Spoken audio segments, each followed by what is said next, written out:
Connosco está o Nadav Lapid, que nos vai apresentar este Kindergarten Teacher e, no final da sessão, peço-vos para que se mantenham na sala, se assim o desejarem, porque vamos ter aqui espaço para uma discussão que não acontecerá única e exclusivamente no palco, haverá um microfone na sala para que se possam juntar a essa conversa. Antes de mais, e sem lhe perguntar sobre o filme, porque nada como vê-lo primeiro para dele falar depois, o que eu perguntava ao Nadav foi o efeito de uma notícia recente. O filme foi ontem premiado em Sevilha e por isso mesmo é essa reação ainda quase a quente que ele vai aqui partilhar connosco. I just told the audience the film was awarded in Seville. You're happy with it necessarily? Would you start from there to do a brief presentation on Kindergarten Teacher? Because we'll speak about the film later on. We'll be here for a discussion among us and the audience. So perhaps a reaction to this award and just a brief note about the film. It's good, the award. I know. It's. It's on. Well, it's good. I was happy to hear it. So I think maybe it's better to be laconic before the screening and try to talk afterwards. So thanks all of you for being here, and I hope you'll have an interesting screening, and we'll meet afterwards. Estaremos aqui então no final, para todos e para já uma boa sessão. Hi, thanks. Okay, we'll speak in English. If you want to join us, please do it.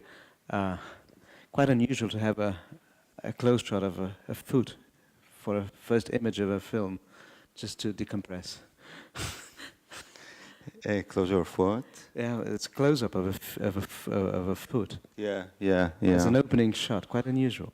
Yeah, I mean, for me, like, the film begins with the most fundamental image of our period, which is a man sitting in front of his TV and watching quite a stupid TV show. Mm-hmm. But then again, there's something strange, because it's not the man who's looking at the TV, but the foot who is looking at the TV. And I mean, in a way, since I think in the film there is this idea that there's this woman who looks at triviality or normality like as hell. I mean, for her, this trivial image, this normal image of this man who's her husband, of all of us sitting in front of our TVs, it's impossible. So I think from the beginning there's something awkward about it. Okay. We spoke about the film in studio, so I know there's a personal story behind the creation of this, the narrative here, and the young boy's character, because you wrote poetry as a young boy. More or less at the age of this child, I was writing myself poems, and actually the poems in the film are poems that I wrote in his age. Like, I had a short poetry career between the age of 4 years old and 6 years old, and then I stopped. Not by having a father disencouraging the writing? No. But the poems like the first poem I wrote in my life was Hagar, which is the poem in the film. Hagar was a 7-year-old sister of a friend of mine from the kindergarten, so kind of desperate, impossible love story. And the last one was this separation poem that is also in the movie. And then when I was 6 years old, I think, I don't remember all of this, but I only know the text. I wrote about, or dictated to my nanny, about 100 poems, and when I was 6 years old, I decided that being a poet is not a serious profession. Really? I mean, I think for me it was connected to all sorts of things, like with manhood and virility. It looked to me not very virile to be a poet, so I stopped. But nevertheless, some years afterwards, you came back to this story that was locked in your past. Yeah, because I think there's... for me, it was a little bit like a kind of defeat, kind of failure, in a way, this story. Mm-hmm. And that's why for about 30 years I didn't want to hear anything about his text, about his poems, and they were in a drawer in my parents' house. And then I opened this drawer, but this time, I mean, I don't remember myself as a kid. I don't remember these moments. I don't know anything about them. They are just stories and text and words. So on one hand, I knew that the basis, that in a way the genesis of the film is these words, this text, that it should begin with this Hagar.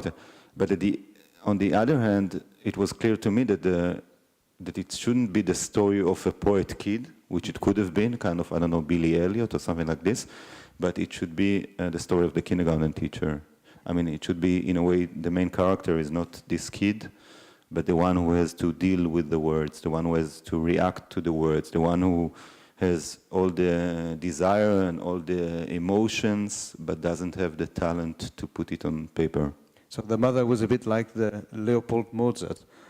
The teacher, the kindergarten teacher, was a bit like the Leopold Mozart.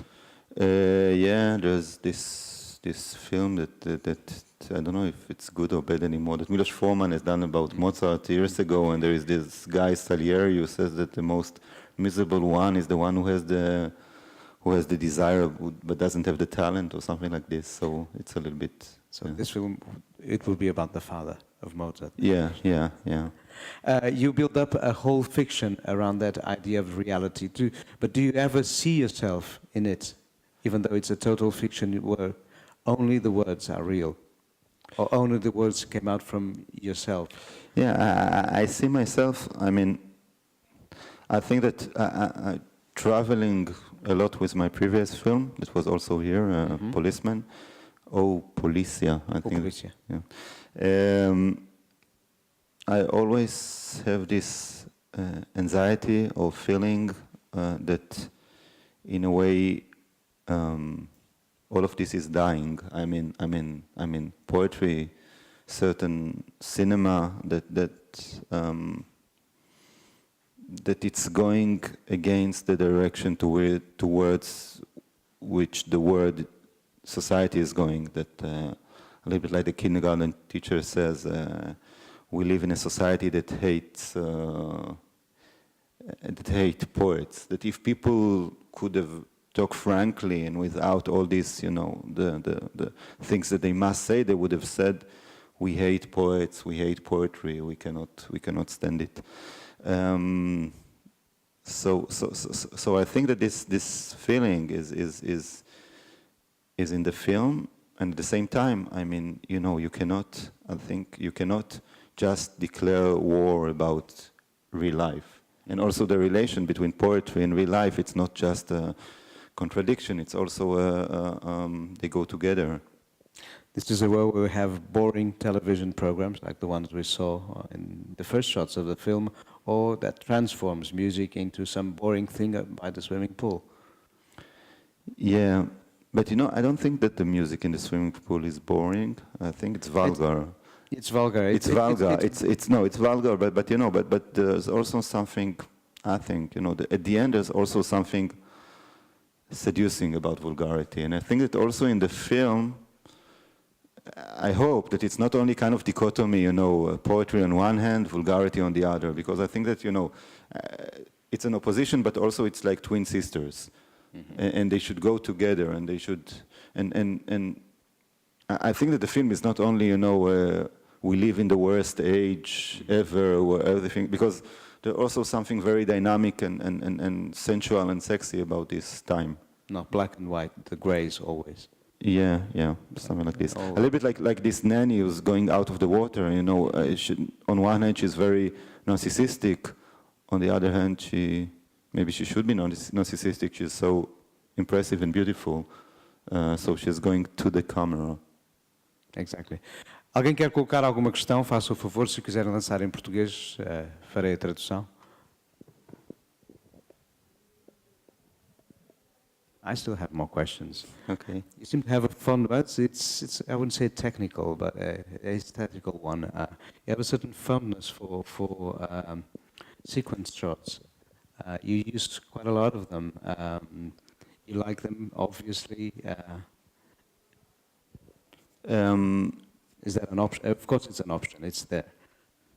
Yeah, I like sequence shots because, well, because of all the reasons that people like sequence shots, because it gives you the feeling of the moment and the time. But also, I think I like, in a way, to. It's a good question. When do you break the sequence shot? I mean, as a director, because When you cut. When do you cut? Because if you know to move the camera and you know to move actors, in a way, you can go on till forever and ever. I mean, in a way, you don't have any reason to cut. And there's a moment. I mean, you really enjoy it, and you really feel yourself playing with the. You move the camera from left to right. You move the actors from right to left, and again, you can if you have a little bit like kind of talent for it, so it's very, it might be very, I don't know, impressive, but then again, at a certain moment it becomes also not very interesting. So I think, I remember there was a moment when we worked on the film, and with my DOP we said that in this film we are going to go not until the end of the shot, but until the end of the idea. So the idea is to, in a way, to cut when a certain idea ends. And also, I think you should never be too satisfied with yourself as a director. You know, there's something about this shooting experience that everyone is satisfied, everyone is happy. You should always a little bit slap yourself. Another idea can be, well, we can spot it in the film. That's that image where the kindergarten teacher looks at the garden through the point of view of an adult and then through the point of view of a cat. The camera does that when the kids get into the classroom. The camera looks at kids arriving at the point of view of the sitting kindergarten teacher. Yeah, I mean, I think, you know, the film is about point of view in a way. I mean, it's about because there's something. It's about first of all looking at the world. I mean, looking at the world and looking for words to describe it. I mean, you know, both the kid and the kindergarten, both of them are looking at the world, but in his head suddenly there are interesting words that cross his head, and in her world there are only banalities. And I think. So it's about looking, and also it's about childhood and adult people, because there's something, you know, I mean, there's something in the film that I think the kindergarten teacher tries all the time to guess what crosses the mind of this kid, a little bit like us. I mean, you know, in a very maybe I don't know, artistic way, where do his words come from, and in a very simple way, what does he think about all of this? So I think all the time, you know, there's the question, the way adults are looking at the world and the way that the kids are looking at the world. And that's why I think the question of the height, of the point of view is essential here. I mean, it touches the very basic things that the film talks about. Uhum. E agora que temos alguma questão? Temos, sim, senhor. Muito obrigado. Força, o microfone ali.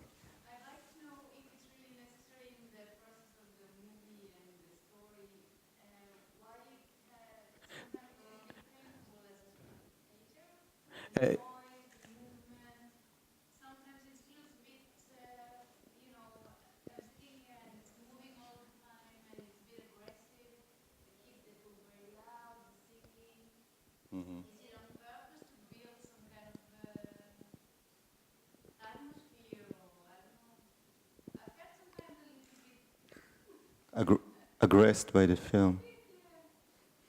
Yeah. I don't know. The only thing, I mean, you know, I didn't have the same experience, but I'm not a spectator of my film. I'm the one who makes it, but to make it. But what I can say that I think that there is a kind of, you know, there is this tendency that films should all the time satisfy a spectator, or should be all the time agreeable in a way, and for me, I mean, in a way, I tried a little bit to make this film a little bit like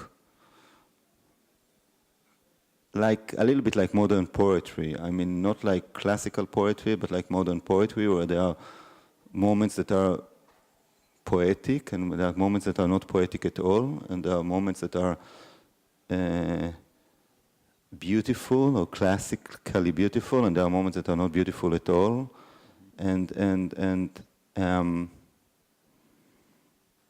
also because I think that the film is moving all the time between low and high, and silence and noise, and movement and fixed shots, and well, I think that this is life, but I think that in a way that above all, in all sorts of way, but I think that films are interesting when they try to give you the experience of existence, but I don't know, each one in his ideas, I guess. Mais uma questão lá atrás. Eu só lhe pedi para fazer para o microfone por uma razão muito simples. Ficamos com ela registada em vídeo. E assim depois quem vir a gravação pode entender a questão. Okay, thank you very much for the great movie. I really enjoyed it. Actually, I even remind my experience as a kid and my relation with my kindergarten teacher, which is actually is a bit sensual, this scene that the kids have with the kindergarten females. In my case also. There is, of course, there is a great voyage into your memories, and also, I think, for the spectator of your life as a kid. But there is also very interesting details related with the movement towards the camera, and sometimes very performatic ways that you choose for the actors, and also for the composition of the image. Maybe. Well, I have this vision of, you are talking also about a lot of pulp metaphors, and sometimes in these performatic moments we could escape from the fiction, from the story. I don't know. What I can tell you is that I think that when we started to work about the movie with the DOP, and we were thinking a lot of time about the form here, so like it was said, I mean, my instinct is to work with sequence shot, and I was till now working with sequence shot and with very planified ones when you make like a very complicated shot, etc., etc., etc. And then we started to make like rehearsal with 20 kids of 5 years old, and it turned out that first of all, it's impossible to turn them like to adults. I mean, you can have a lot of plans, but then you meet reality. But second, it's not interesting in a way, because I told myself, I never had kids in my films. And then I told myself, okay, if you write a film about kindergarten, so kids cannot stay only kind of scenaristic element. They should be substance. You should really deal with what it means. And for me, in a way, what it meant was that I myself, being an adult, I cannot fully understand them, I cannot fully predict them. But, at the same time, I didn't want to do what you see in a lot of films about kids, someone taking the camera and running after them, and is happy whenever they smile and they say they text and everyone is applauding. I mean, I think it's not interesting, it's not this film.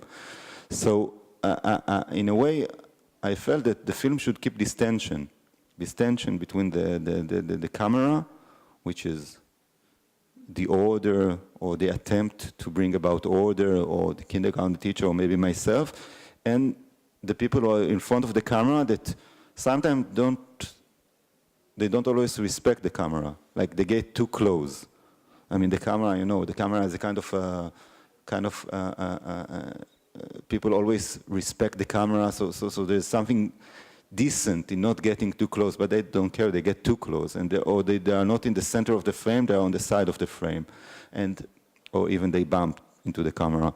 And for me, there was something essential about this tension between the camera and the people in front of the camera. And as a film director, it's also, I think that you don't want to make a movie and to see yourself on the screen. I mean, you can you have the idea, and then you understand how you put the idea on the screen, and at the end you see everything is too clear. You know, you see yourself on the screen, and it's not really interesting. So you look a little bit for this contradiction, and in a way, we're trying to think about this contradiction, or to not to hide the contradiction, but on the other hand, to on the opposite, to show it, to expose it. And also, you know, there's something, for me sometimes these extreme close-ups, for example, in my head it played a little bit with this, you know, with selfies, that people are taking themselves in selfies. I mean, for example, this nanny, when she goes out from the water, she gets closer and closer. At the end, she creates a kind of selfie, you know, with the camera. I mean, and there's something about these selfies, when I look at them, they are narcissistic. I mean, this is the idea, yeah? So sometimes it's boring, sometimes it's stupid, but sometimes it's also sincere, you know, in a kind of asymmetric way. I mean, it exposes too much, and in a way it's interesting. So for me, it was also trying to play a little bit with this. E havia mais uma questão ali.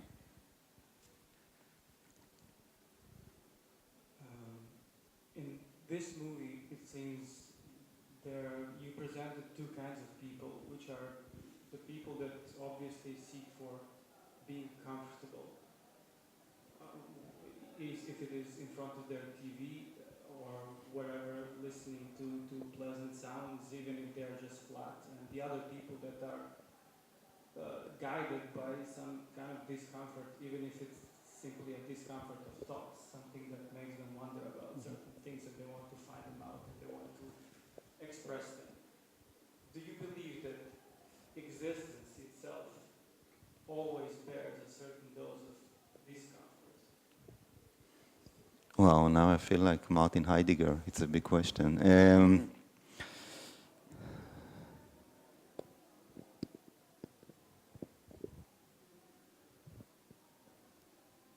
What do you think about it?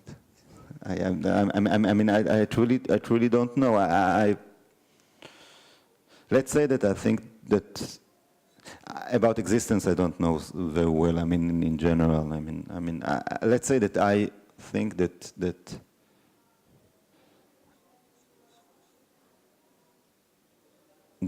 in film, it's very general, but in film, fascinating things begin where there are conflicts, not conflicts between the character, but also a certain conflict with the spectator, and where people are for a moment also a little bit lost in front of the screen. I mean, I think that for me, personally, I mean, there's something, you know, we all of us, even people who are not cinephile, they watch so many images that all of us, including myself, of course, we automatically classify things. Like we watch 3 images and we said, it's like Haneke, it's like, I don't know, Spielberg. And I think that, but it's really, I mean, my belief that the moment that things are classified, they are dead.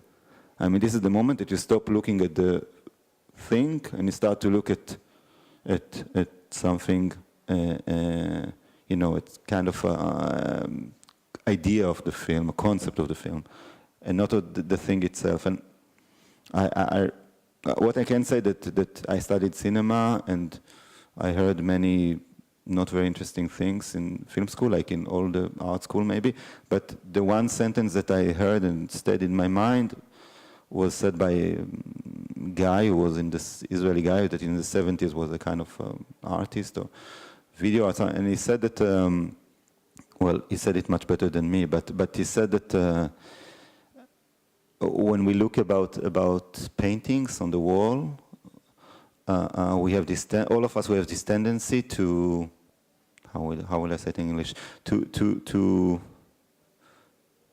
when we see a painting that is, you know, that is not totally right, so we have this tendency to fix it.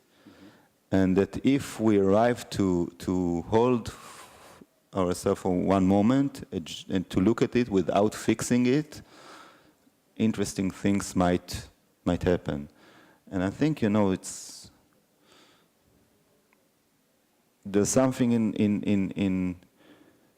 in strangeness, for me at least, in art, that is the key to maybe to try to, I mean, to experience something different in a way. I don't know if it's the answer, but if it's an answer.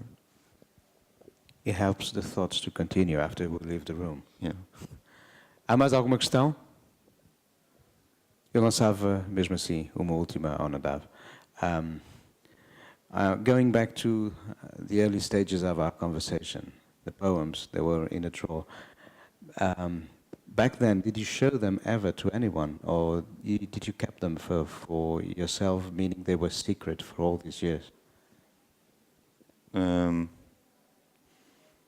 Yeah, well, it's a big story. I don't know if it's. I mean, it's not in the film. I know it's. There was at a certain moment there was an editor, a well-known editor in Israel, that his son was also with me in the kindergarten, and he heard me reciting a poem, and he wanted to publish a book. I was not even 6 years old. It was strange, and he called my parents, and my parents, they refused, and they said that. At this age, someone shouldn't make a choice to be a poet, because it's a burden afterwards to be a poet. You cannot. I mean, you should choose yourself when you're an adult if you want to carry this burden or not. So they refused. But yeah, apart from it, no. But it wasn't a secret thing, because actually again, I don't know if it's interesting, but the last poem that I wrote was this separation poem. It was, no, it's a long story. Leave it. We'll go out and have dinner, all of us, one day.